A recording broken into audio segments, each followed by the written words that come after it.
Хэрвээ хоорондоо огт адилгүй хоёр охин амрагдах хамгийн алдартай хөгжмийн хамтлаг болчвол яах вэ? Carol Stanley бол цагийн ажил гэж амьдралаа залгуулдаг хөдөлмөрч охин. Харин Tuesday Simmons бол баян айлын эрх танх охин бөгөөд хөгжим тоглохын тулд гэрээсээ зогтдог. Самсгүй байдлаа тэд уулзаж хамт хөгжим тоглож эхэлдэг. Carol хөгжмийг амлуулна. Tuesday мөрөөдөл авчирна. Хамтаа тэд мэдрэмжтэй, зөвхөн хоногших, бусдаас огтур дуунууд бүтээж эхэлнэ. Эхэндээ тэд зүгээр л хаач хамаагүй тоглолт хийхийг хичээдэг. Гэхдээ аажмаар онлайн бичлэгүүд, амь тоглолт, хөгжмийнхэн нөлөөгөөр хүмүүсийн анхаарлыг татаж эхэлдэг.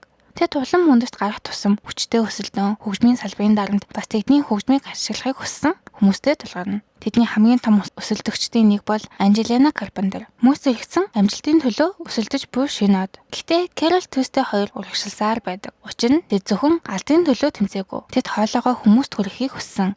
Тэгээд бүтээсэн дуу болгоно тэднийг мөрөөдөлтөө нэг алхам ойртуулсаар байдаг. Оригинал аниме Caroline Tuesday 19 агаар бүтээсэн хөгжмийн хэсэг жинхэнэ хүмүүсийн хөгжмийг өсөлдөөж байгаа санаа нь их сонирхолтой санагдсан. Өдөр бүр нэг аним.